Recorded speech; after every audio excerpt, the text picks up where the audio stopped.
Well, since we're all here, why don't we just get this going? Yeah, I'm down. All right. Sounds good. Fantastic. Fuck it. See, we have a couple of people in here. We got Harper in here with us. So, welcome, Jenny. Starting a little early. A little bit. All right. What is the schedule anyway? Right? Who cares? There's Schedule about it. time Never left. heard of it, especially when it comes to sleep. What's that?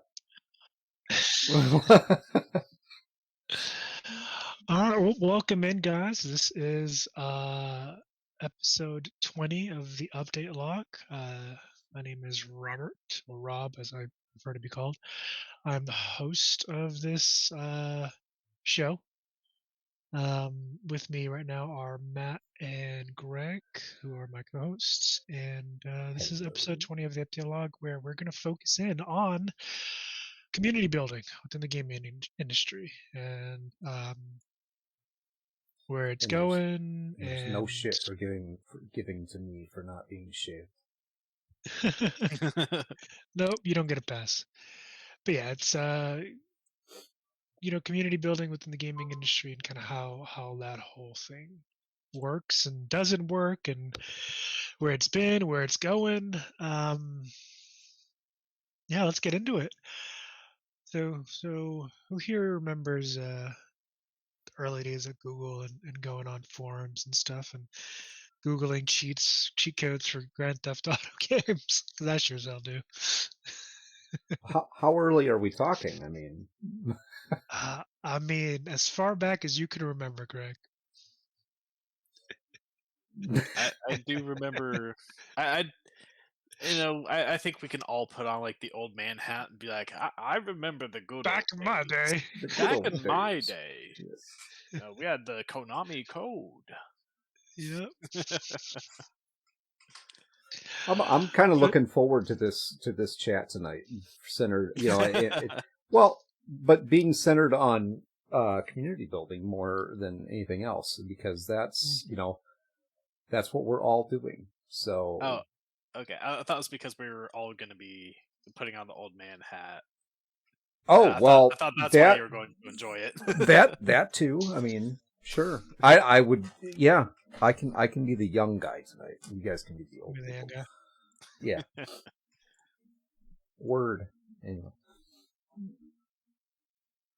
Okay, that was a bad joke. Never mind. Well, the big thing for I think it ends this again. This is across any industry.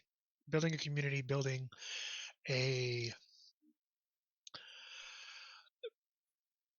group of people who resonate with whatever it is you're doing, whether you're creating a game or a movie or writing a book, whatever it is. It it's important in that it's a group of like-minded individuals who ideally want to enjoy the content that you're putting out. Um, and there are a couple of ways, especially within the gaming industry, that's been done over the years, both for good and for bad. I mean, a perfect example recently is the Unity situation that we covered actually on Monday. So if you want to hear our thoughts and feelings on that and get a little bit of better idea of kind of what's going on with Unity, which is one of the two major game engines publicly used. There are other ones, but those are the two kind of big ones. Our Unreal Engine, the Unreal Engine by Epic Games, and then Unity by Unity Technologies. Pretty sure that's the official name of the company. Yeah, Unity Technologies. Recently, the company decided to do something that was a complete 180 from what the community wanted, and they're seeing that now. Namely, they decided to begin monetizing certain aspects of the engine, namely installs. So when we as the consumer install the game, whatever that game is, the developer now or potentially will be getting charged a fee for that install. But again, we go into all of that on Monday. But what my point in bringing them up is they had a loyal following. I mean, I actually started my own game development journey looking and using Unity, looking at and using Unity when I first started. Decided, hey, I want to become a game developer and designer. It was primarily for video games, and I started using Unity. I've used Unreal, but Unity was kind of the starting point. I went to a bunch of meetups. I was living in New York at the time, and I mean, the meetups usually had 10, 20, 30 people there, each one, and there were multiple ones during the week. And then the Unity showcased events that they held in I think the New York offices were in Wall Street or around that area. But those, I mean, you had tons of indie developers that would show up. I remember the couple of them that I went to. There were at least 100 people there. Most of them were, well, I wouldn't say most, about 20% of them were developers, and then people who were hearing about the game, fans and whatnot. And then there was this other large event that was probably a couple thousand people. This one was Playtest NYC. It's hosted by, if I remember his name correctly, Dan Buccio. Don't quote me on that. But you can look it up. It's called Playtest NYC, and that's pretty much a showcase for indie developers to come in and showcase their games. And a lot of them are. I haven't been to one in a little while, but it's held every year. A lot of them, when the couple of that I went to, were Unity-based games. But Unity decided to say, yeah, screw our community and screw the people that we've, garnered all this goodwill from. We're gonna do this thing here, and it's. I don't know. That's still surprising to me now that I think about it. Yeah, I mean, we go over it in a lot of detail in our previous podcast, but in short, they pulled enough bullshit that they have completely burned any trust in their community of devs that they previously had. No. And so, as many devs as possible are looking to essentially jump ship to other engines. Which, funny that I say that, because in our one of the concerns brought up in our last podcast, I think by Greg, was talking about the time and cost spent trying to migrate a game to another engine, and how many devs can't really afford that, so they may be kind of trapped with Unity. Well, AppLovin, a business that is essentially the rival to ironSource that Unity has merged with, has come out with an announcement of they're working on a development. They're calling it Project Unifree, funnily enough, where right now it's proof of concept phase, but they're essentially trying to develop tools to help developers migrate code from Unity to other engines. Mm-hmm. So they're seeking to capitalize on everyone looking to jump ship, and depending on when they can get that up and running, they're probably going to see some good business in that regard. Yeah. So you can tell that like Unity's competitors, they're seeing the opportunity, because Unity messed up that bad. They're like, okay, don't encourage them. This is my chance. Let's get these people trying to jump the ship. Mm-hmm. That's pretty much it. But a couple of major points when it comes to kind of building a community and building a group of people that are kind of in line with what you're trying to put out in the world as a creative or just a business minded person. It starts with kind of starts with what are you trying to put out? What are you? What's your goals, ideals? What's your values as an individual or a group of individuals, like the three of us here? What is it that we're trying to kind of put out there? And it kind of starts there. You have to know what you're trying to put out, and then flip side of that, you kind of really have to understand what your people want. When you get those people, I should say, let's back up a little bit. You have to identify folks, like who you're targeting, and then you have to figure out kind of what they want, and if what you want to give and what they want kind of align. And it's something that we're still working on. What one piece there for you, Rob? The community is always there. Okay, no matter how small it is, the community is always there. That find your people question. That's always going to be in a state of flux. It's always going to be changing. What does your community look like? As it grows, it's always going to be changing. When you're developing or building that community, in the beginning, obviously it's about reach as many people as you possibly can. That probably never really changes. Just getting in front of people is the key to the whole thing, building that community around your product or your platform or your service. But that community is always there. It's just very small in the beginning. Yeah.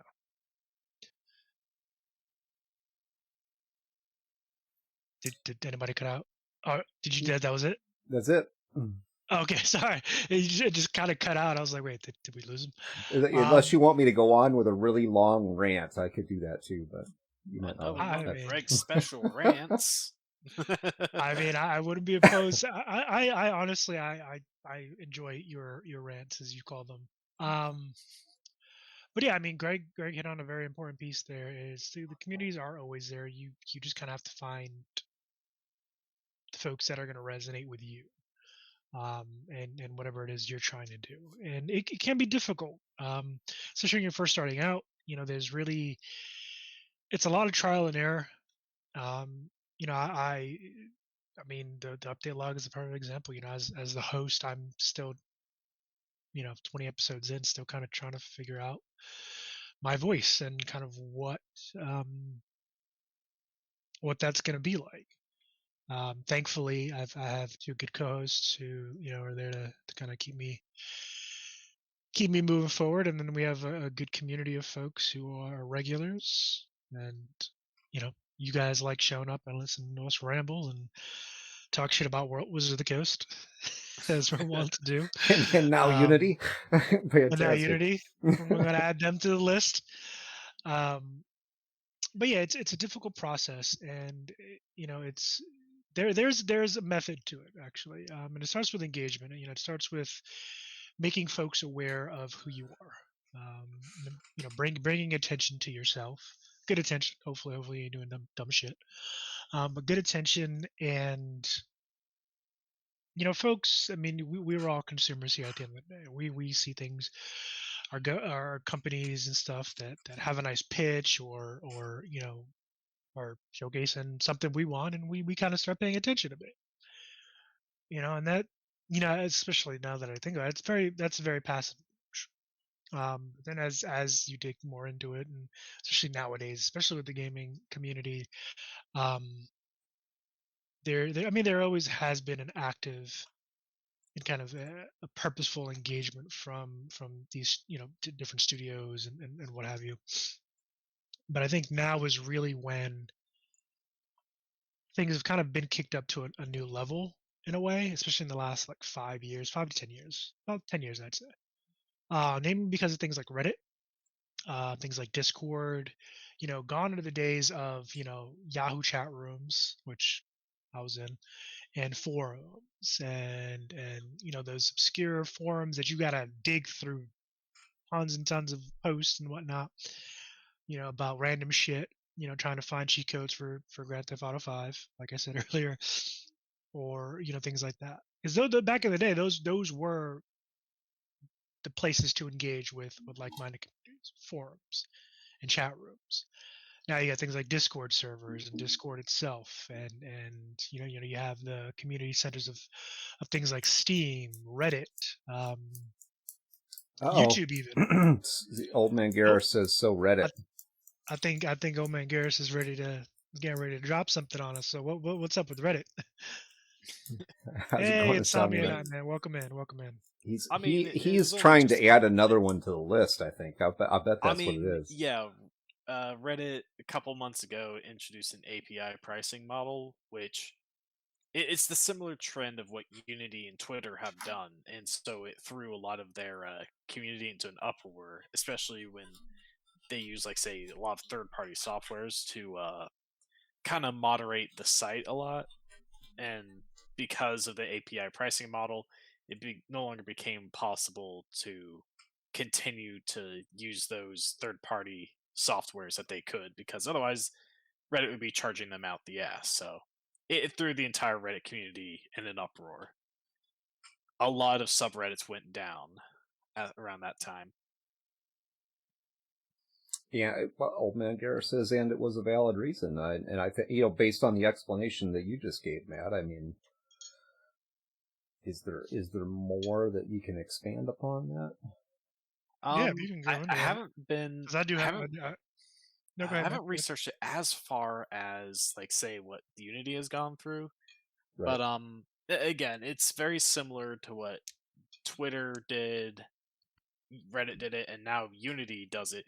Pretty much the core common theme of this pricing model is charging for data acquisition.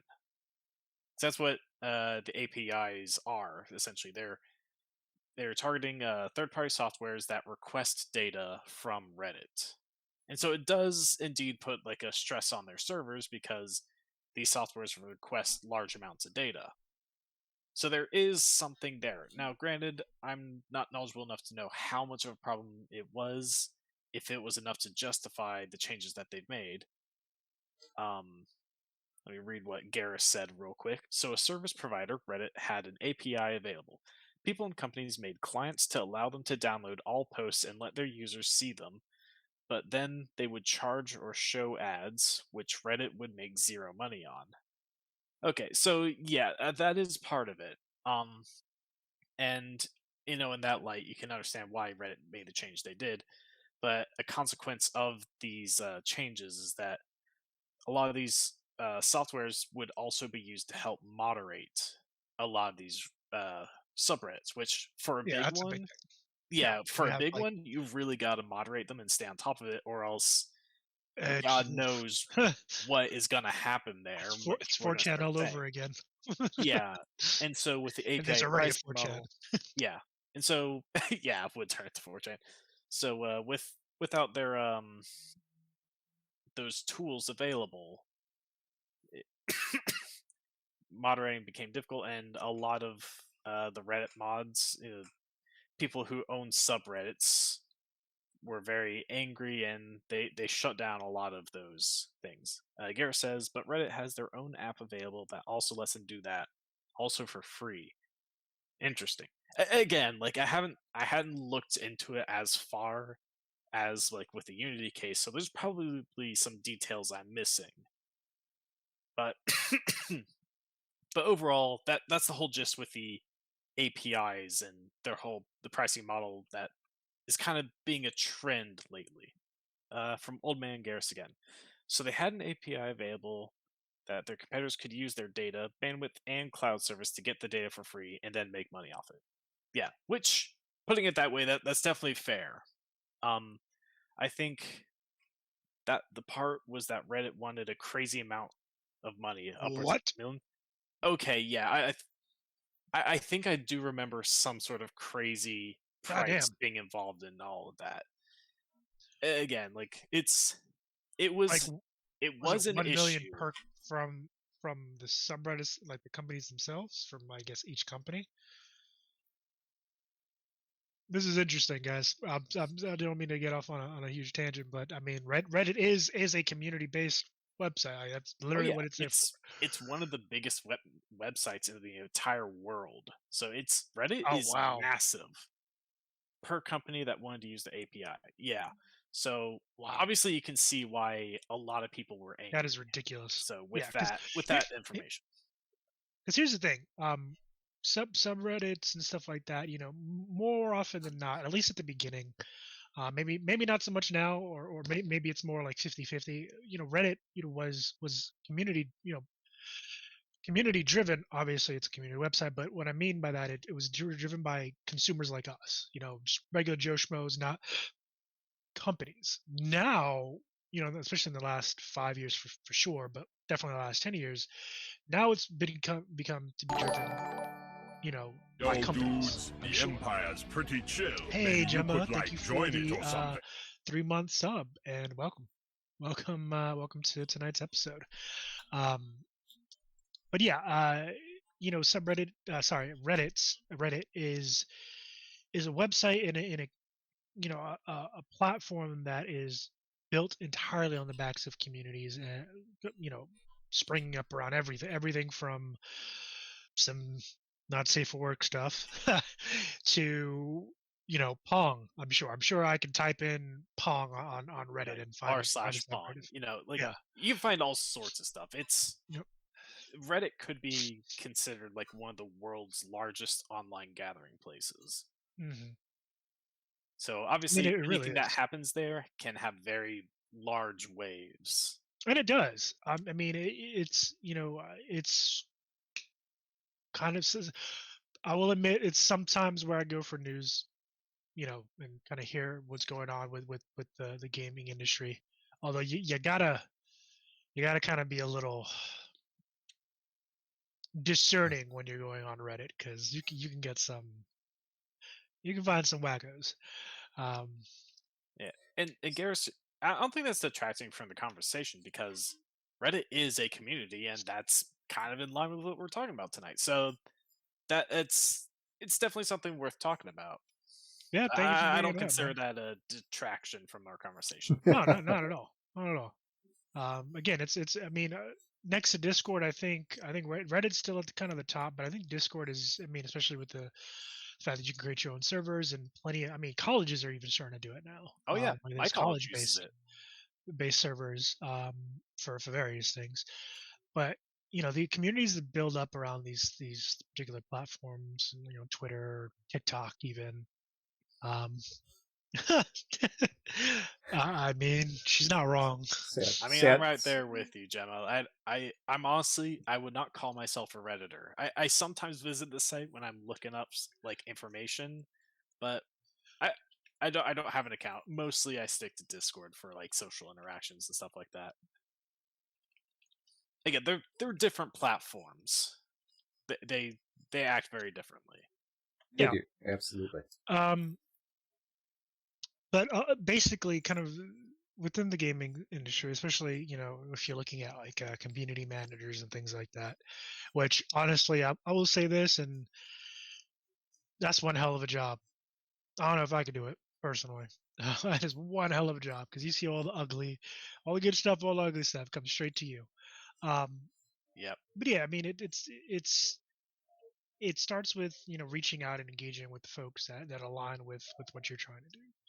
And over time, over like we've had here on the channel, you guys went from knowing about, passing through, knowing about the channel, you become engaged with us, with the topics that we're discussing, and you're active.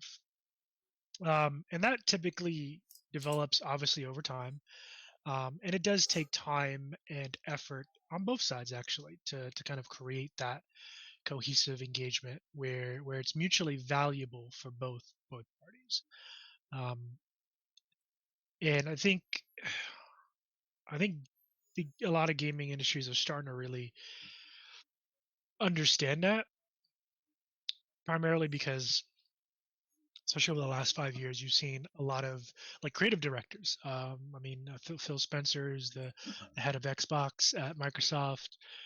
And you've seen him with a number of other top level individuals then within a bunch of companies. Another individual that comes to mind immediately is Yoshi P, who's the creative director for Final Fantasy 14. They do regular shout outs, regular. His full name is actually Naoki Yoshida, so we just all call him Yoshi P for short. Great guy. But he they do regular live letters and live streams and kind of open conversations with their community. On the game, particularly talking about the game, like they're way more active and engaged in engaging with their audiences than honestly I remember in the past. And I've been playing video games for 31 years now, going on 32. Yes, I remember I started playing. My mom got me a Nintendo and Mario Brothers game. It's 4 years old. And I remember the reason why I remember it so vividly is because she put it in her room and not my room, because she now would stay up all night playing it. So she put it in her room. And she's like, "All right, go ahead, go play, go enjoy yourself." Smart move. I mean, I stayed up that whole night playing it anyway. I remember yeah. the very first game system I ever played was called an Odyssey. It's like the first game system that was put out that way. They even came before Atari did. But the game that I played on there was a game, I think it was called Rings and Swords or Swords and Rings, and it was kind of like a spoof idea of Dungeons and Dragons. Interesting. Okay. Yeah. Well, comparatively now, 007 on the N64, huh? That one's a Classic. classic. As a classic, baby. Oh yeah, I remember that game. Huh. If you go back and look now, though, I mean that game is so incredibly cheesy compared to like the programming and the graphics of the day now. But back then it was like, wow, this is awesome. That and there was like a Pong style game where you had the two bars at the side and you bounced the little ball back and forth. I know I spent hours trying to make sure that I didn't miss the ball. So sounds really entertaining, doesn't it? Look, when we're kids, we're so simple. Anything. Watching paint dry can be entertaining, okay? But yeah, I mean, that's when it comes to starting in the video games, and back then, I mean, that's before the internet. At that point, the internet was purely a military application. It wasn't like open source where people could just access it. Yep. And, then that developed into the early sysop systems where you had people who would, develop and monitor their own private servers. And then through dial-up connections, you could actually connect to a person's server and play games on their server. And a lot of that was, kind of the people from home that knew computer programming that would develop and produce their own games on their own servers. That's a term you don't really hear much anymore, sysop, because that's what they were called then. I don't know if that's still even used or not. It's still a thing, yeah. Yep, still a thing. But it's rarely used, but it's still a thing. I had a couple of friends that had their own servers that ran right out of their home, and I would log on to their server and play games on their server. That was a lot of fun back then. Of course, it's dial-up internet and all of those things. I mean, people today, especially the younger people today, most of them couldn't even imagine what that was like to have that kind of lag and not be able to play the high-end games or anything like that. But there was the good old days, I guess. I was gonna say, Greg, your age is showing.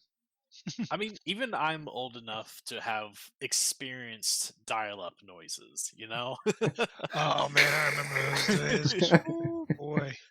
They're ingrained into it's a core memory at this point. Just those noises. I knew who was on the phone. I was pretty good with the dial-up piece because I had at one point in time, because we didn't have a direct line service or anything like that when I was a kid. My first computer was a Commodore 64, which at the time that I got that, it was like considered the top of the line, best machine, yada, yada, yada. And I very early on, because we didn't have a connection of our own, figured out how to use the phone line to tap into my neighbor's internet connection and pirate their connection to get on the net. So Yeah, but I guess to kind of bring this back to the topic of like Right out communities, here doing because I illegal mean, shit on this the whole kids. thing's been kind of like to this whole tangent has been kind of like to show that like, yeah, the building online communities has never been easier today, because back then there weren't too many options to try to do such a thing.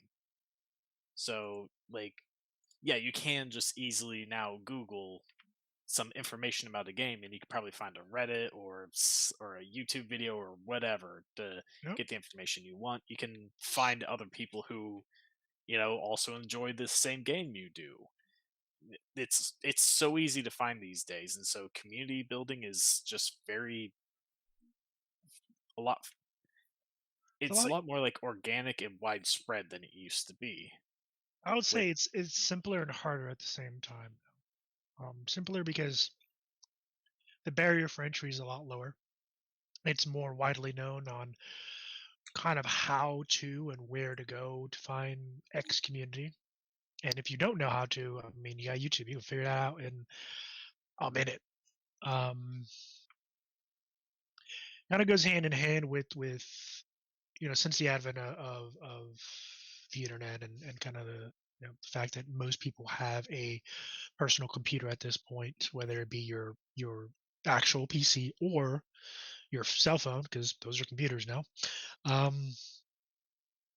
It's really easy to connect with a like-minded group of individuals, whereas before, you had to go through things like, again, like I mentioned earlier, forum-based stuff like forums and I mean with the gaming industry, it was either forums, um, like Yahoo chat rooms or AOL chat rooms. I remember, God, AOL, wow, AOL chat rooms, or your local game store. Your local game store was like the watering hole for game news, because those individuals that owned them or managed them were the ones who were plugged into individuals in the industry. We actually had a really good episode on local game stores with our first special guest, Garrus, Old Man Garrus, a couple weeks ago. So I highly recommend you guys tune into that. But um, it's become harder because, at least in my opinion, FidoNet. Why does that ring a bell? That must have been before my time, because that rings no bells for me. Why does that ring a bell? I've heard that somewhere before. This calls for a FidoNet. quick Google search. Greg might I know it. am not familiar with FidoNet, brother. BBS network. Oh, yeah, I think I know what you're talking about, but I don't remember it as FidoNet. Huh. Okay. I might have to look into that now. But it's become, well, kind of circling back to what I was talking about.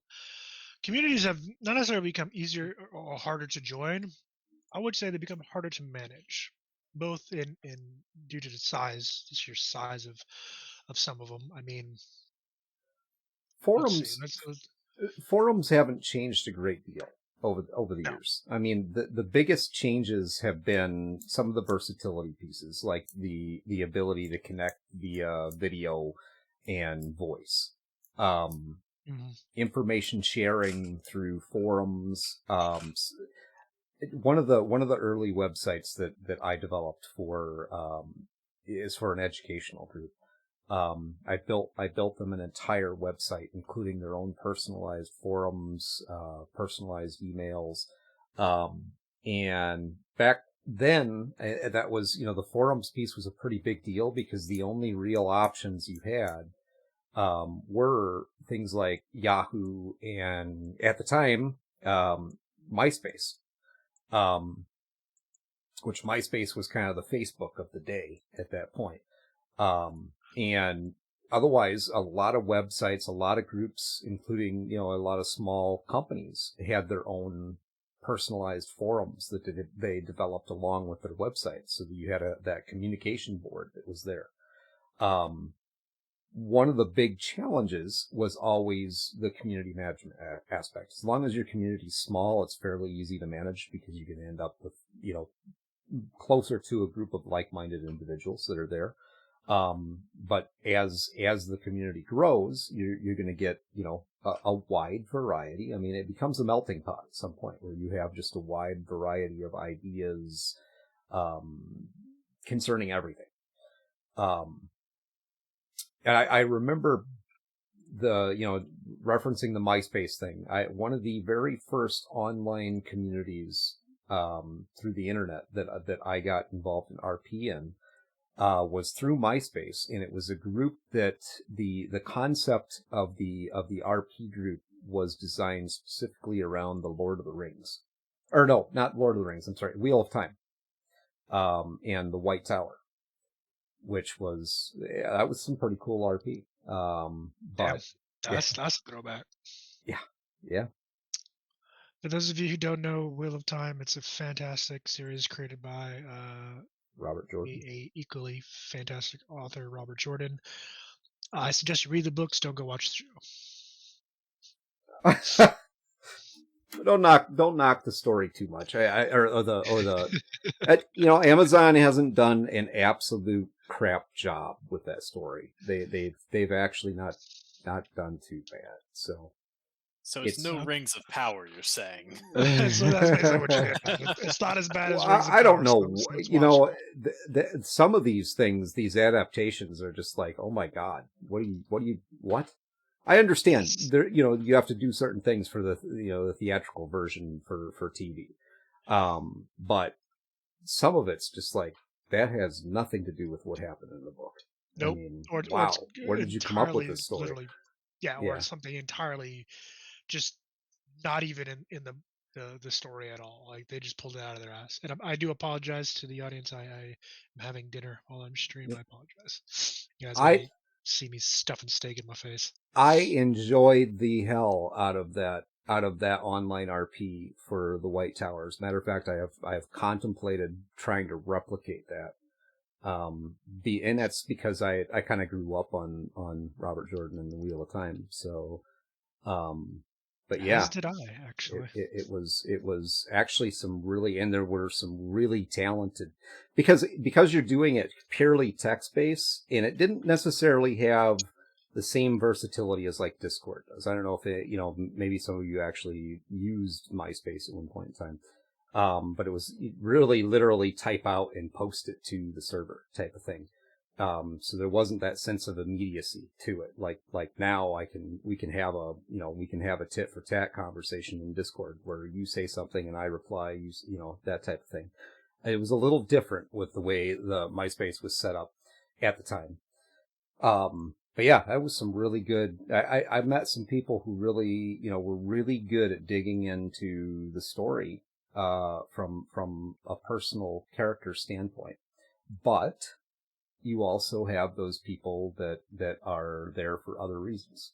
And that's when it comes to that community piece and managing a community. I mean, we've been uniquely involved with several, larger online communities that not like millions, but some of the stuff that we did, okay, I'm going to throw this out there. I'll only say it once. SOCAN.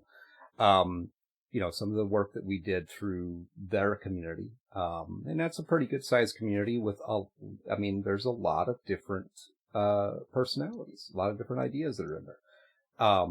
And that becomes that's the challenge when it comes to building a community, and then the community management aspect is, how do you do that? How do you manage something that, as it grows, can become seemingly unmanageable, especially if you're not, skilled with being able to do the diplomacy piece to it? Grimwolfen says bots. Yeah.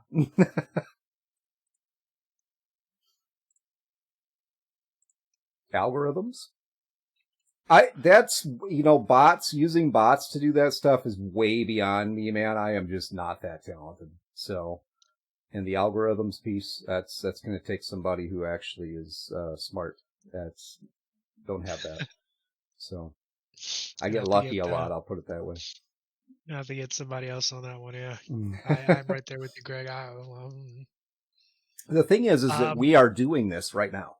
That's Yeah. the key piece to this thing for us is this is exactly what we're doing. We signed on to do this, to be, when we decided to take this into this public space. And any streamer right now that has a Discord channel is a community manager, and they have folks that support them in that, generally speaking. And that's a huge undertaking. It is a challenge to be able to run that community. And it's not just about running the community. It's about keeping the community in a space where you can take care of the people who join the community. You can make them feel like they're, or at least not even make them, but allow them to feel like they're a part of something without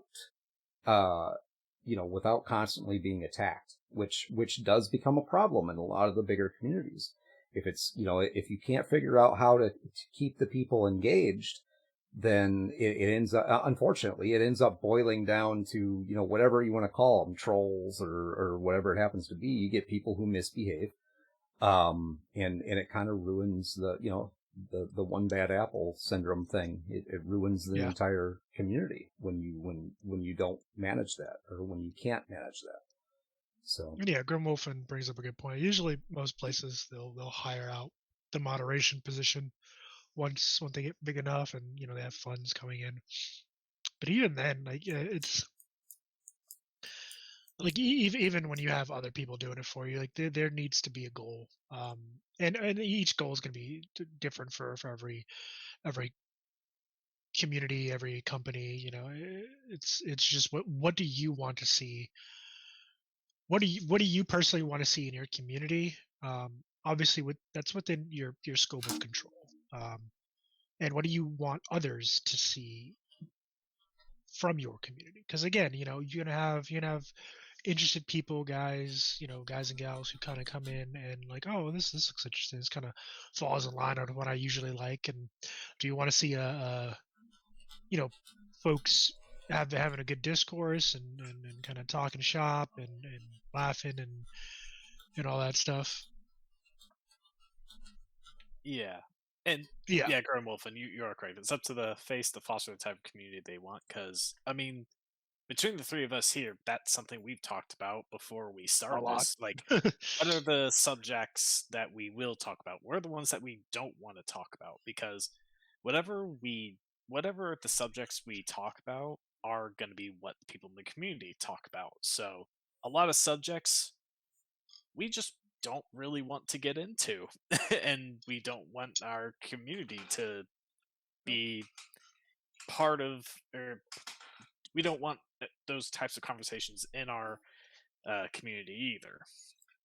Again, we foster the type of community we want, and so like we have a community that, our community is still small, but so far I like it. I don't think we've had any troublesome people in this community, and Except that Garrus guy, he's the troublemaker. Yeah, and he's always around. Seriously, man.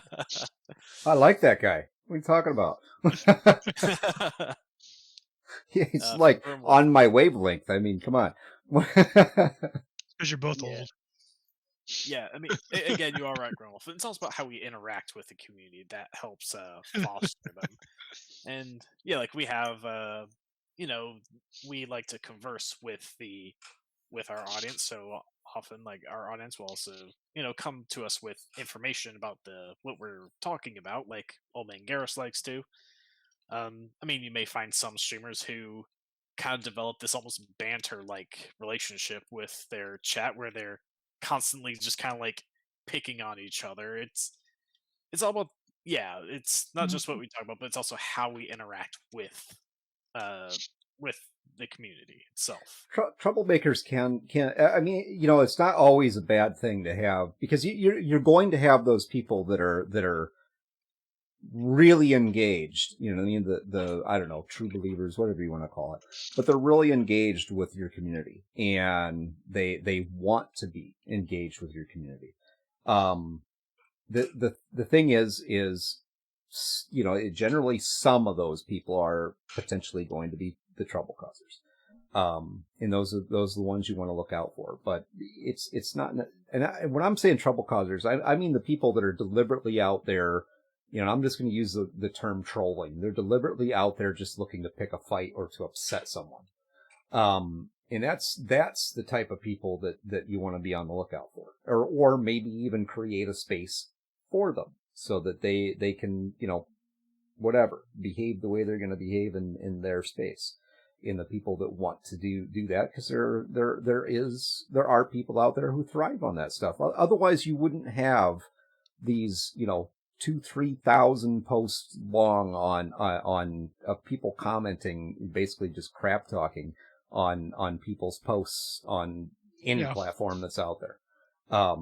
If people didn't, if there wasn't a certain segment of people that just enjoyed being upset and enraged by something and being able to fire back because it's, it's on the internet. I'm not sitting in front of these people. I'm probably never going to meet them.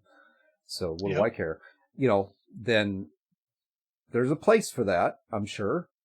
But the question becomes, is it your community? Because do you want to allow that type of toxicity within your community? And I think from our standpoint, the answer is no. We do not want to allow that type of toxicity within we want it to be a space where anyone can come and feel welcome. Because, that's tough though. It is really tough. So Grim Wolfen actually brought up a very good point. He says capitalizing on outrage is quite profitable, and surprisingly, or unsurprisingly, depending on how you look at it, he is not. It's 100% true. It's synonymous with any publicity is good publicity. And Unity streamed. Did they actually have a stream today? I think he's talking about our Monday stream. Our Unity stream. Okay, we will capitalize on the outrage because we're outraged. we are definitely not immune to that. We're still in the we're still in the process of figuring a lot of things out. Because this is all still pretty new for us. Still testing the waters and kind of learning as we go here, because growing this community and figuring out what you yahoos want to talk about and see is a full-time job, man. Yeah, but we talking about like negative parts of a community like trolls or whatever does bring up kind of like an interesting point that a community is more than just the people who support whatever the community is built around. There are also the people who try to detract from it or criticize it. They're also part of that same community, just like, other side of the coin, so to speak. Because, we've talked a lot about Wizards of the Coast. We've said plenty on this podcast before, but I mean, let's be real. How much we love them. Yeah, but the thing is, they are the most awesome group. Yeah, but I feel like I can say that all three of us are part of the Dungeons and Dragons community. I mean, we play Dungeons and Dragons on our weekends and stuff, and I think it's because we love the game that we feel so strongly about the company, because we want it to be better. So we still are part of that community despite all the things that we've said about Wizards of the Coast. Well, really, that's an important. I'm glad you said that, Matt, because you're right. That is, but that's important. That's the thing. There's a reason why this is a talk show, because it really is. I mean, it's a combination of us sharing our journey, sharing our experience, the information that we go out and research, the things that we go out and research, to share that with people.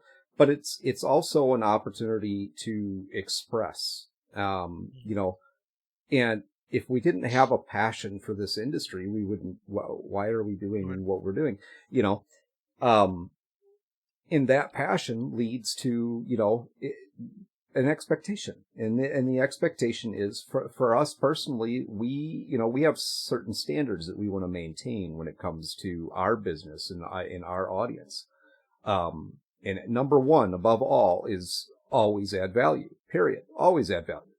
I don't know how to say that enough, is in everything that you do, you should be adding value for the people that you're trying to speak to deal with, have as your base.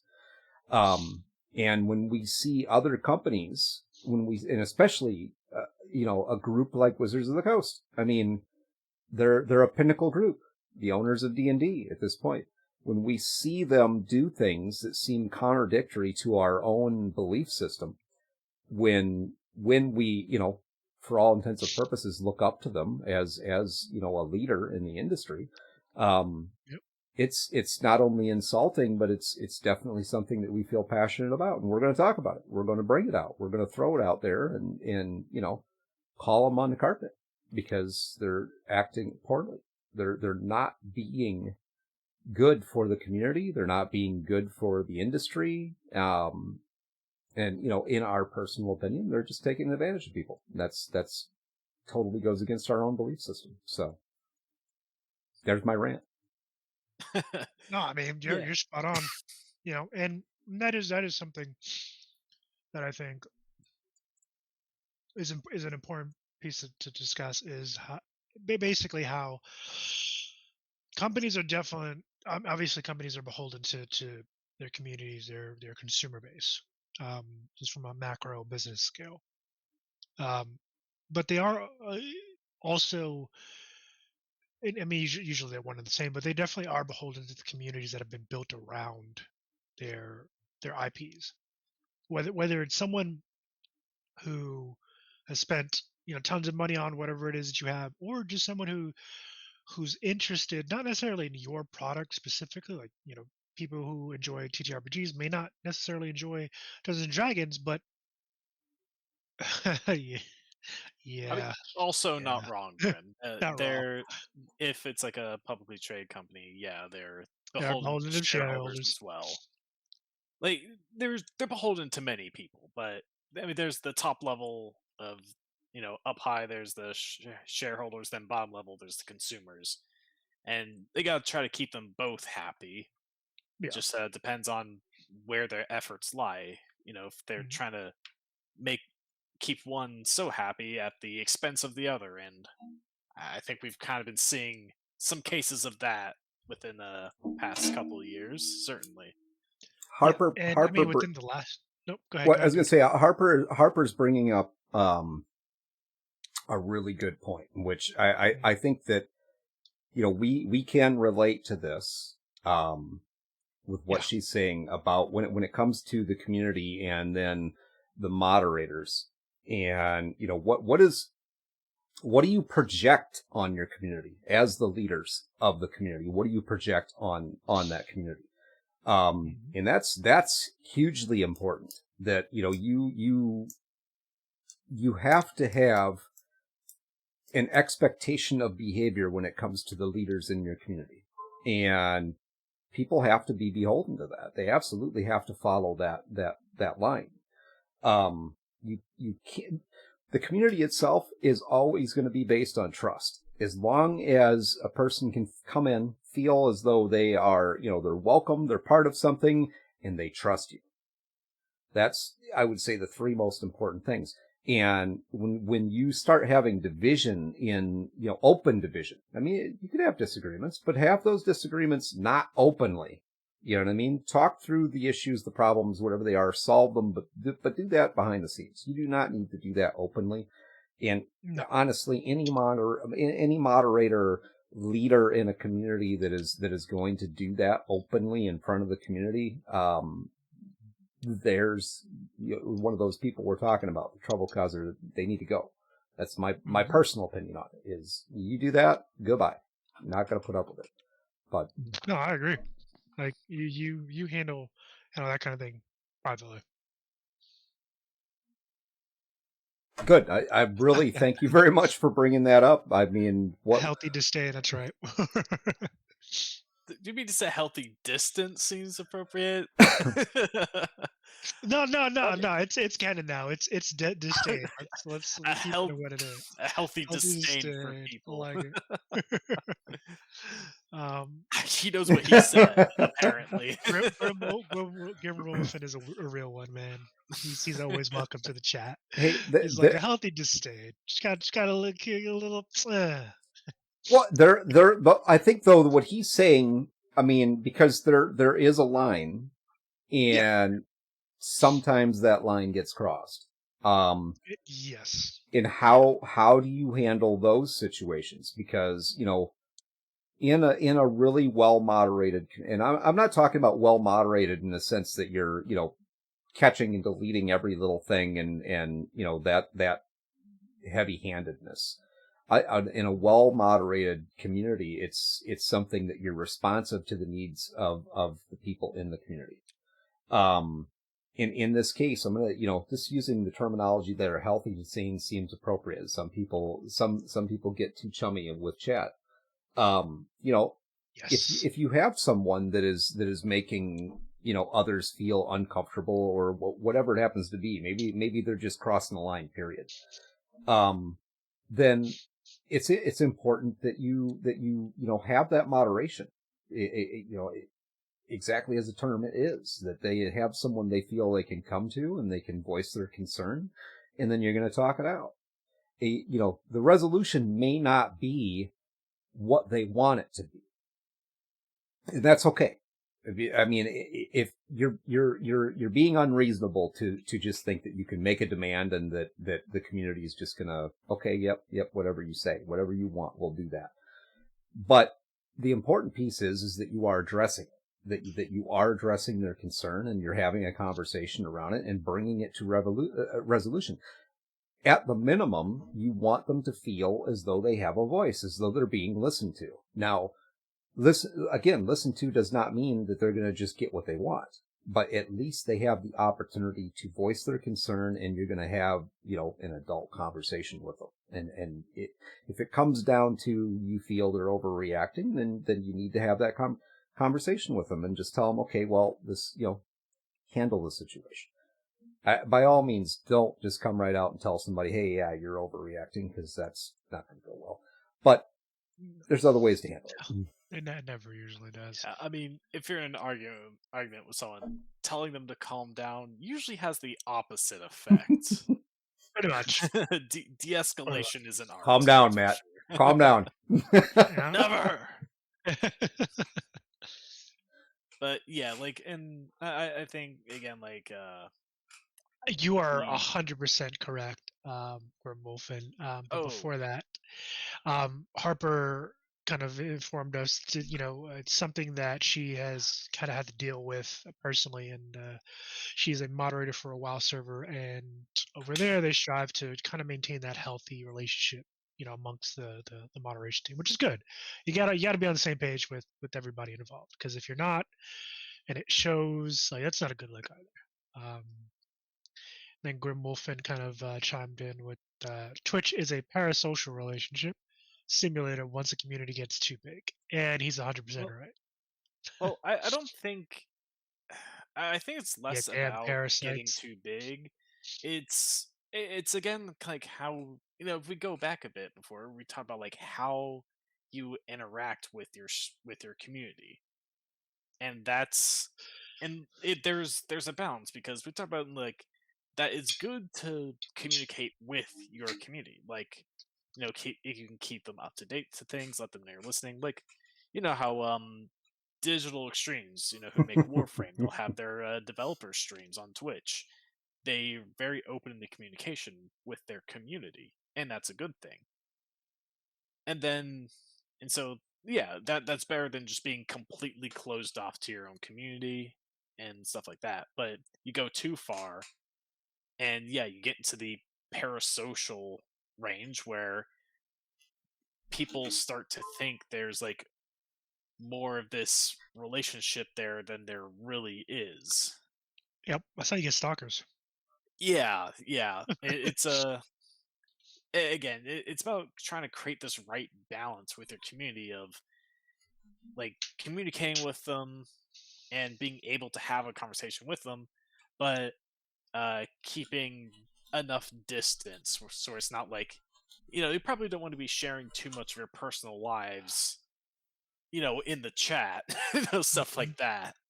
No dropping your social securities numbers or anything like that in the chat, please. You know, We don't want that. the part of it is also making sure, because it takes a particular person or type of person to really want to be a moderator, especially in a larger community. Yeah. Smaller communities is a little bit easier because you get a smaller crowd, and generally they're going to be tighter and more specific to whatever the purpose is of the community. Mhm. But once it starts getting, let's, large scale, let's just say, we'll go way out from where we're at and say 1 million people. And once you get to that point, I mean, those people are, whether they're paid or not, I mean, those people are now more or less professional moderators. And that could be incredibly taxing on, the average person who just wants to be engaged with the community and do something good. Or mods hungry for power, Grim Wolfen says. Certainly are those types, yes, but One Insomnia Knight spoke up there, listening to the interaction piece and brought up, because his stream, and for those who don't know, Insomnia Knight RPG is also a Twitch streamer. They do several different games throughout the week. Please do go check them out. And it's a different kind of stream. It's a lot of chaos in that stream, but it's very entertaining. So go check them out. But for his brand of streaming, it is probably easy for people to misbehave, but that's almost like it's part of what the culture developed around it is about. And I think if you're going to develop that, it's very, you got to be very clear about what your intention is. And like with Insomnia Night RPG, the reason it's so entertaining is because they're very clear about what the intention is. It's meant to be a bit chaotic. It's meant for people to come in and just relax and have some fun and pop off some comments or, whatever it happens to be. And I think the people there understand that, and actually it's a rapidly growing community around that stream that people are engaged and they really enjoy the opportunity to go somewhere and be able to, stir things up a little bit, cause a little bit of trouble and not have to worry about, insulting someone or whatever, getting on somebody else's nerves. Definitely there is a place for those kinds of streams. Once that stream gets bigger though, for you, Insomnia, once you, that base starts getting larger, you're in a space where you're potentially you're gonna need some good mods. That's just my opinion. Or you're gonna have a fucking headache on your hands, or multiple headaches if you're really unlucky. Mods are hungry for power. Some might be, yeah. We're yeah. still small enough right now that we don't even have to worry about that. We're doing all the moderation ourselves, so it's not, we don't have that issue. And you are building something very different than what we're building. So yeah, but like for big communities, yeah, like Twitch mod or Reddit mod or whatever, that can be like an actual job some people do. Like hell, for a lot of companies they have actual community managers that they hire. Like when you get enough people in that community, you gotta have someone to kind of control it a little so it doesn't get just crazy.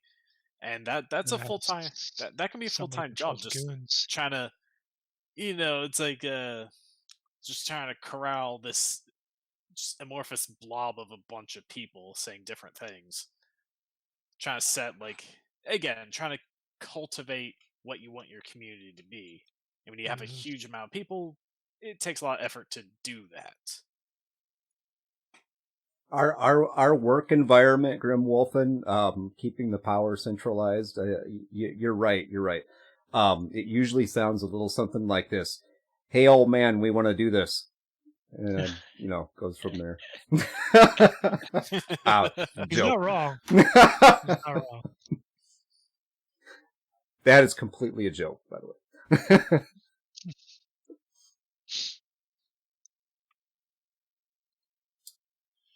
So, yeah, rolling it back just a moment for the community development piece. What are some of the challenges that, because we've faced a lot of challenges over the years with the different groups that we've been a part of.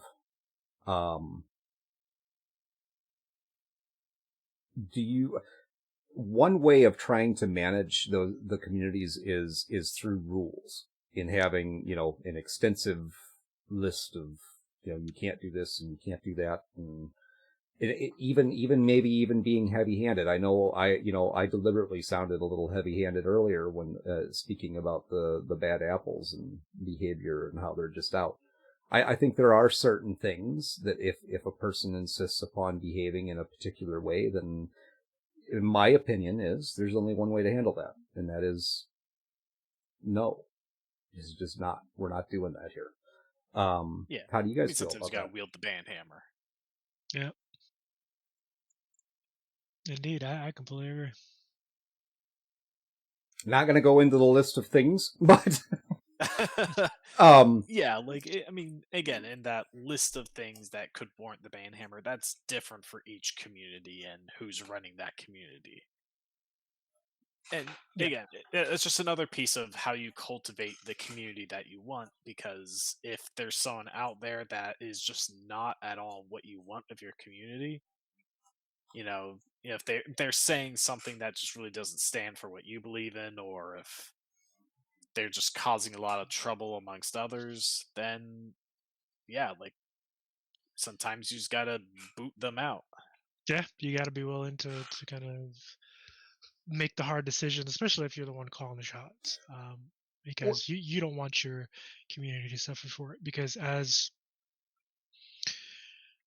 your community is responsible to you in that they they understand the rules and kind of how things need to flow. You're responsible for them in terms of making sure that you kind of set that example, you set that standard, and the rules for them to follow, and you uphold that. Especially so if someone's kind of acting out of pocket, there you go. Well, there's one approach to handling that I it's far too uncommon, and it really has the opposite effect of what people think that it does. And that, I'm just going to call it the public flogging. Where the community management decides that, we're gonna kick this person or these people out, and we're gonna make a show out of it. Oh no, that's bad news. That is just bad news. Good. No matter what the situation is, you do not go announce it to the rest of the community. Hey, look at us. We're the heroes.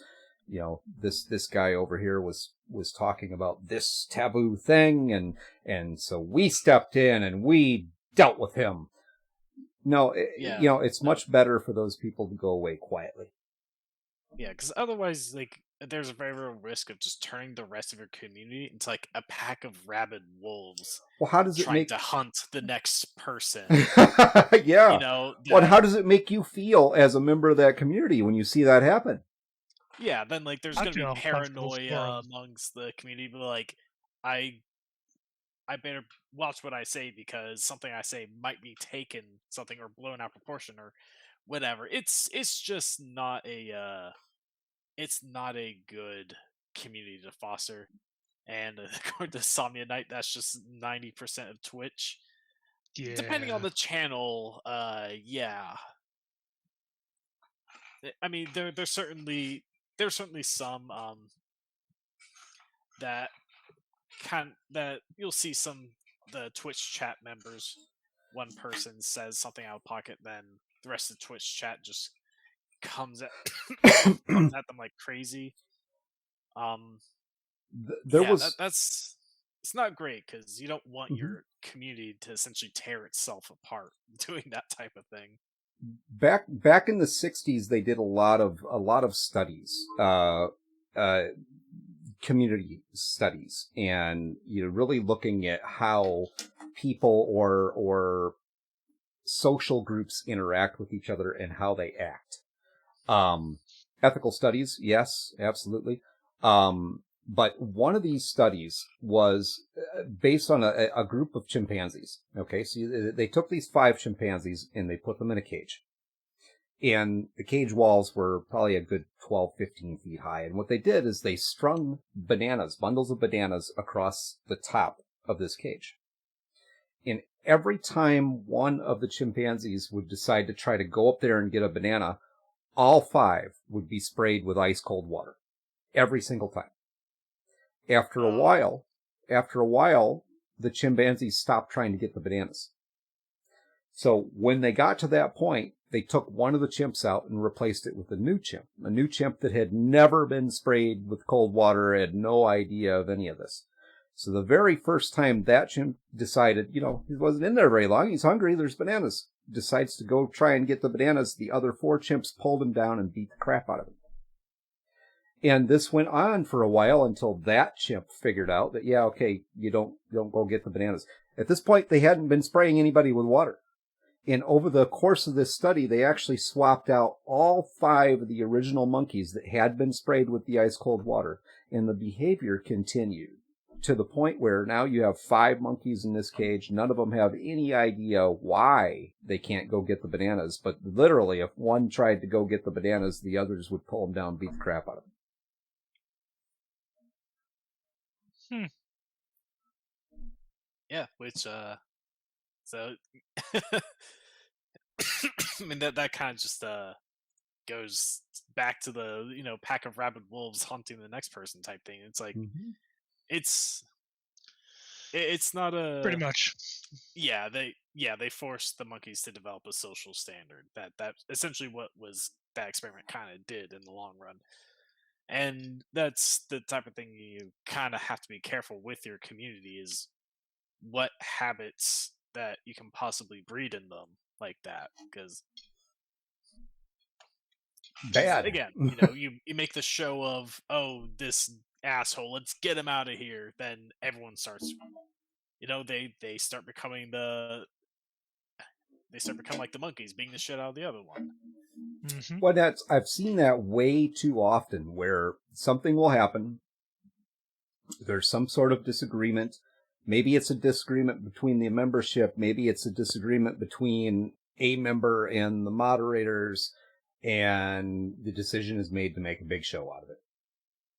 And it never works out well for the community. Absolutely never. I mean, the intention is, what they think is going to happen is that it's going to be hey, we're showing you that we got your back, we're on your side, Yeah, we're this, we're that. solidarity.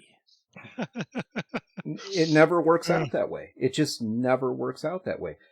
The largest portion of your community are going to be the people who are more or less silent. They don't interact a lot. Just if there's something that that they're either one really passionate about or 2 really interested in, then they're going to jump in. They're going to interact, but it's not going to be all the time. And those are the people that when they watch this stuff happen, they're like, oh man, I mean, that could be me. And I'm the quiet guy. I'm not the I'm not the popular one. I'm not one of the. So I think I'm just gonna. I'm going to be less engaged in this community because the potential for me to be ostracized is now evident. So I don't want that.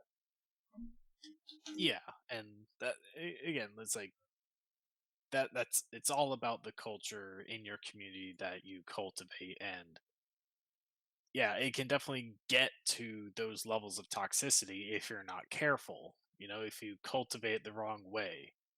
Mm-hmm. So you definitely do want to try to cultivate a community where people aren't trying to tear each other apart. you don't want to bring up, just like don't you want a peaceful chat, good old namaste. I kind of feel like I took us down a dark path here, guys. So I want to lighten it just a little bit, Rob, if you don't mind. Yeah. There's a really much lighter topic we can talk about. Community wise, Fallout 76. Is that lighter? Ooh, my man. I'm sorry. I'm that guy. I'm the one who causes trouble. So. All right, let's hear what you guys got to say about it. Well, Matt, go ahead, man. I think you've got some interesting opinions on this one. So. Well, I think Fallout 76, and as far as community goes, I'm going to say I guess the community is like the Bethesda community in general, who enjoy like the Bethesda games like Skyrim and Fallout series. And so, and of course, because of the previous games that had come out, their community had developed certain expectations. Also didn't help that the all the hype building of Fallout 76 continued to build expectations. Good old Toddy Howard going 16 times the detail, saying stuff like that, really building it up. And then when it came out, it was far below what people's expectations were. And so that turned this community who were excited, they were on the positive side of what you want from a community. They're excited for the next thing to come out. And then because they failed to deliver on those expectations, the community turned against them, just like that. So it that made a community very angry and very toxic. Maybe less towards each other, though there are probably some spats here and there, but toxic towards the organization under which they based their community around. Well, and yes, Todd Howard has sold the same game 20 times. Skyrim again. We'll play Skyrim on your toaster. We'll probably get that one next year. I bet you could probably play it on your refrigerator now. I'm waiting for it. Yeah. So I think you hit the nail on the head with that one, Matt. It's it really is a situation there where the expectations of the community, which was a very dedicated community, and I've been playing Fallout since the very first Fallout game, and I definitely am I'm an enthusiast when it comes to Fallout. Same thing with Cyberpunk, but it when that game came out, they didn't meet the expectations of that community. They really didn't. They had sold them on certain ideas and hyped up what the product, and the product fell flat. And the unfortunate part is, I don't think they were prepared to handle that when it comes to their community, the community that was being built along with that. And the community turned against them. And as a result, it didn't just turn against them. These people were enraged by what happened, to the point where, I've spent my money on this, and on what? There's no return on that. I didn't get what you told me I was going to get. So even in the community itself, when people tried to, speak up for the game, basically, and say, well, it's not that bad. And they were that monkey that didn't understand the rules. Yeah. And honestly, the same thing kind of happened with Cyberpunk 2077, because we all know that game was one of the most hyped games, just period. The hype going into 2077 was intense, especially with Keanu Reeves. Man, people love that man. So when he's like plastered all over the marketing, everyone's just like, yes, give me more, that type of thing. And CD Projekt Red at that time were considered much like how we look at Larian today. They were this golden child of the industry. They put out bangers. They seemed to do right by their community and their own like devs and stuff. We thought they could do no wrong. And then they did wrong. 2077 released. It was in a bad state, to put it lightly. It really was. Which after, with those huge expectations they had, all the hype coming out to a, to almost, to put it lightly, buggy piece of shit, that ruined their reputation. Like, even now, okay, so I've played 2077. I enjoyed it. I think it's a good game. It's a great game. They've repaired a lot of that broken state from launch, but that's not going to necessarily repair the trust that was broken with the community because of that. Some of it may have been earned back, but they're never really going to be able to generate the same hype for a future project like that ever again, because this will remain like kind of like a stain on their record. So, and the community will remember things. Pepperidge Farm remembers. Yeah, Pepperidge Farm remembers, and so does like that one guy in your community who is so fucking eagle-eyed that like they'll remember anything. You could have said something like 20 years ago in the privacy of your own home, and this guy somehow heard it and remembers. So yeah, nerds remember. Yeah, No Man's Sky, another example. They overhyped to the community, and then when it released was not at all what the community was expecting. And then, we all know the tagline became No Man's Lie, which, like 2077, they've managed to kind of come back, and a lot of people actually enjoy No Man's Sky these days. They kept at it, made free updates, brought in a lot of what they had initially promised. But again, it's not a permanent death sentence when you overhype something and fail to deliver, but there is damage done that will be permanent. And so your community will always remember that. If the developers behind No Man's Sky or CD Projekt Red, if they come out with their next product and they start trying to hype it up like they did before, their community is going to look at that with some skeptical eyes. You know what I mean? It's like, okay, you've kept me since you fixed it, but how do I know this isn't going to come out like the last one did? Yep. So and again, that part about managing your community and expectations is very much a part of that. Well, and it's hard. That's the thing. Community Yeah. management. You are taking on a challenge in it. Although anybody can do it, not anybody can do it well. And that's the thing right there. And I use a lot of times people get burnt out on it.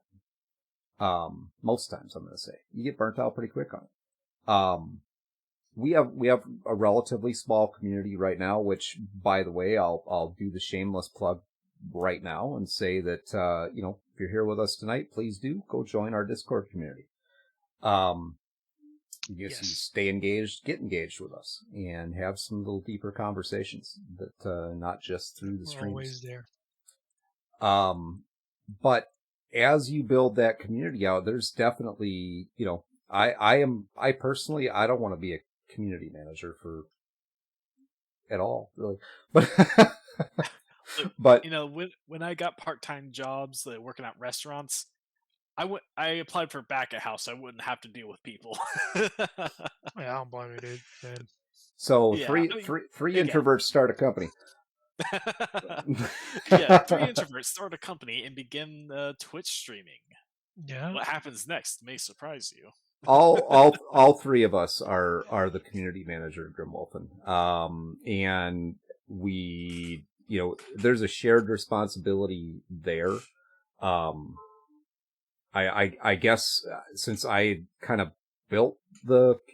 started the community, I've taken on a little bit more in there, but all three of us manage the community as it is right now, with the hope that one day we can turn Make it over someone to else someone do else. Yeah, we can make someone else do that The shit. goal is to keep doing our job until we can pay someone to do our job for us.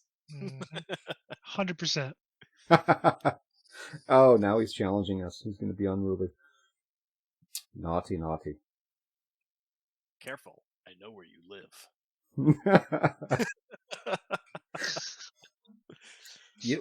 we like unruly. I mean, I'm don't know what to tell you.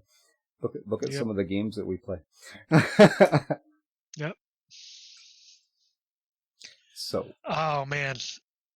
But yeah, I mean, we're living, breathing examples of building a community, and hopefully we've been doing a good job. there's a lot to it. There's a Really lot is. to it when it comes to putting that all together and, what are you aiming for? What kind of community are you trying to create? In our specific community is really, we're aiming to build it more around our brand.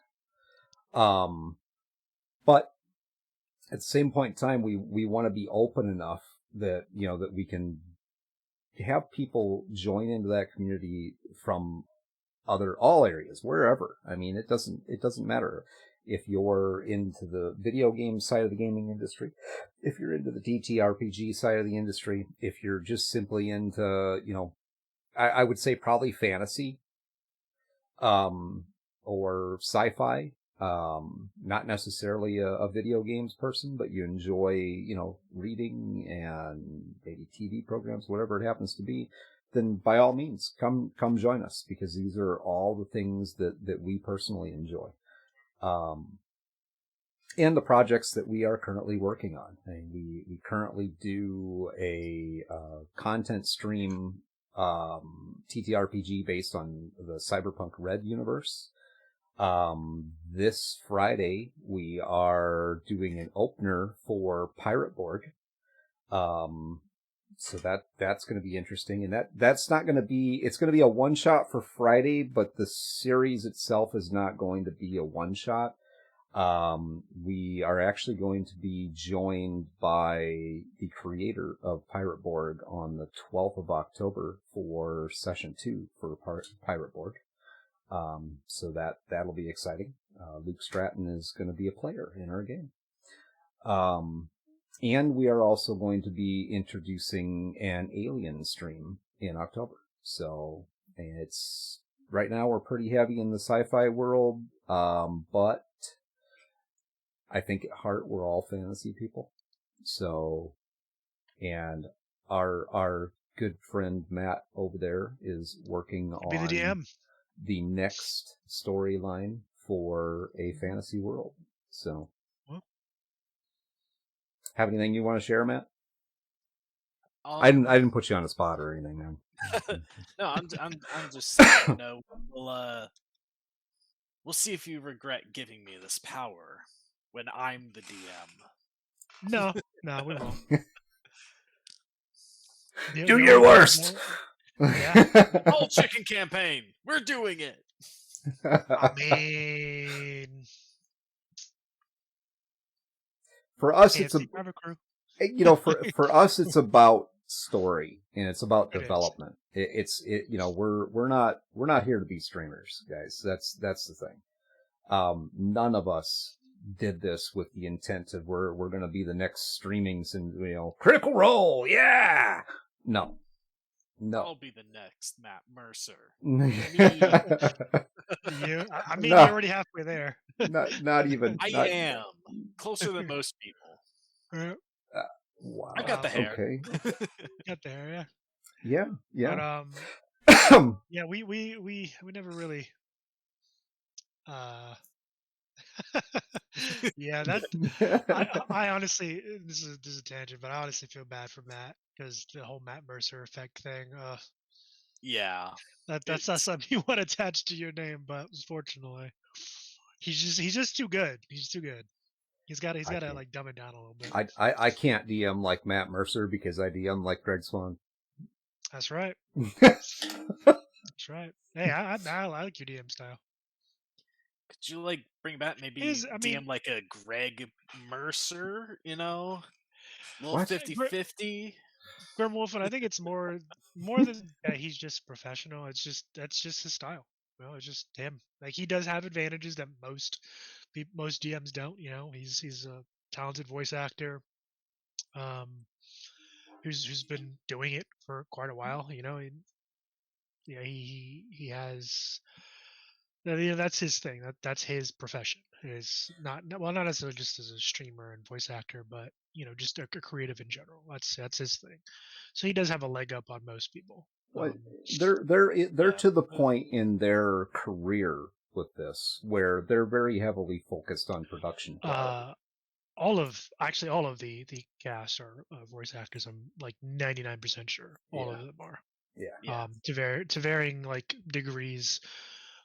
Some I know Travis Willingham. I'm pretty sure he still does voice acting, but he, unless I'm mistaken, and it is possible, he is the CEO of their new company, Darrington Press, which is coming out with the Candela Obscura game and Daggerheart. So I mean, I'm not sure if he's still doing like voice acting or whatnot, but I mean, he's still on the streams. Pretty sure he's still on their Critical Role episodes. But yeah, all of them are voice actors. Maybe we are headed in that direction then, Rob, because you know, you and I have some acting credits behind us. We do, yes, we do. We are actors. Yeah, we'll see. Maybe not professionally, but we do it. We do have some acting credits behind us. So we do, yeah.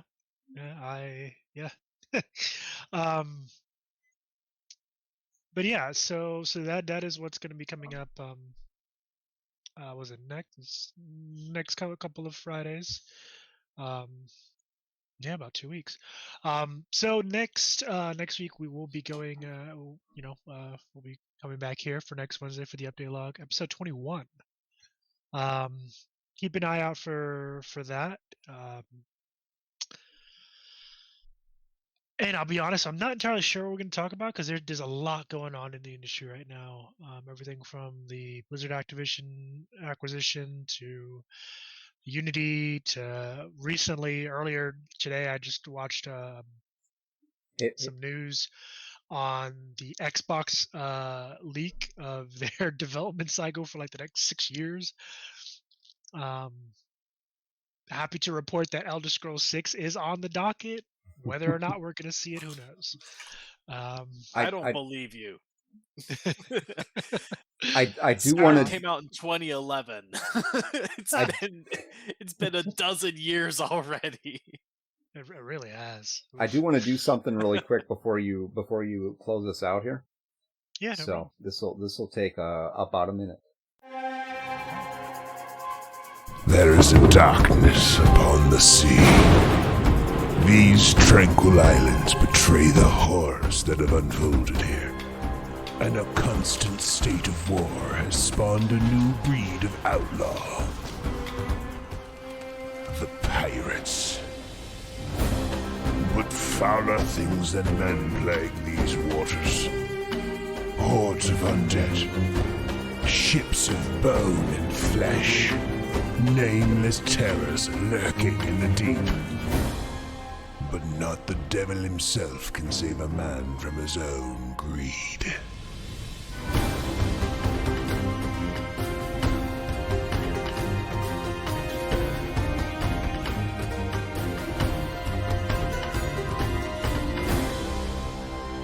Pirate Borg.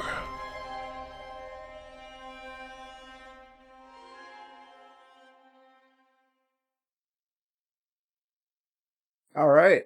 So there is our plug for Pirate Board. Until then, I'd never seen it. Grimwolfen asks, "Where are the chickens? I think I might have been misled about this game." Oh, you got to show up Friday, man. You will. I am the chicken. I am the chicken, brother. Absolutely. We're all These other guys are pretenders. This whole nonsense about we're gonna do a chicken campaign. We'll find out. When I'm DM, I could make it that way. Oh, you guys can create whatever you want. So Friday we are going to do a pilot run of Pirate Board. We will go through like the initial character creation pieces, share some information with you guys about the system itself. We got some beautiful graphics and all that good stuff to share. And we're going to talk through creating some characters live on stream, and then we're gonna do some play. It's going to be free play. So we're not going to like run an adventure. We are literally just going to have some fun being what we've always wanted to be our entire lives. I mean, who in the hell doesn't want to be a freaking pirate? I mean, I want to be a pirate. Ahoy, yeah, baby. Anyway, so, and you know, the chicken and, you know, you talk about brothels and rum and all that stuff. So I will have to have my favorite hen house for sure. Nothing. I'm like full of dad jokes tonight or what? All right. So, Yeah. I mean, that's the reaction to dad jokes. That's that. Yeah. All dads get to feel that. It's fantastic. I'm going to try just for you, man. I'm probably not going to be the successful one because these guys are much better at the puns than I am. But it should be a lot of fun. That's our intention, is to kind of do a showcase of the game, go through the character creation piece. It is a rules light system, so it actually is a phenomenal system. And the story behind it is just, I mean, there's Kraken, there's undead, there's all kinds of things in there. So we're just going to have some fun with it on Friday and probably do some player interaction with the audience. And it's all going to be in preparation for our gameplay on the 12th of October, where Mr. Luke Stratton will be joining us, the creator of Pirate Board.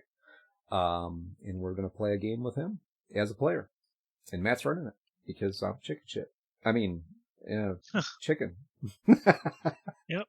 No, man, Matt campaign called the Foul Seas. Now, Matt, and I'm fucking excited. Matt is. We all share the GM chair when it comes to the content, the storytelling.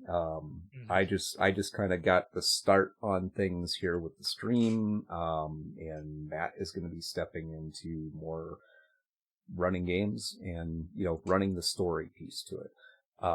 I'll still be running the cyberpunk piece, the alien piece. It's just that next, what we add next is going to be Mr. Matthew Vickery stepping into that chair. Yeah. And eventually I'll be stepping into the role of a DM. I already have my game picked out, but that'll be later. My master plan is to get you guys taking care of everything, and then I can just step back. You're already here, guys. Greg has ulterior motives. But yeah, so to close this out, next Wednesday, same time, same place, episode 21. Stay tuned for kind of an update on the topic, because there's a lot to kind of pick from, and a lot of information still coming out on very many important topics. So keep that in mind. And then October 4th, which is the week after, we will be talking to Mr. Luke Stratton. We'll be having him as our second guest on the update log. We're going to talk about Pirate Board, him, his career, all the good things, man. As Old Man Garrett said, same bad time, same bad channel. That's right. But with that said, thank you guys for joining us tonight for this topic, and hopefully you'll be joining us for many more and building that community. It's been a pleasure, and you guys have a good night. I'll talk to you later. Yeah. See you guys next time. Absolutely. I once again I'm late on the raid, so Late, man, late. I gave you plenty of time. I know some people's kids. I tell you. Yep. All right. Have a good night, everybody. See you guys. See ya.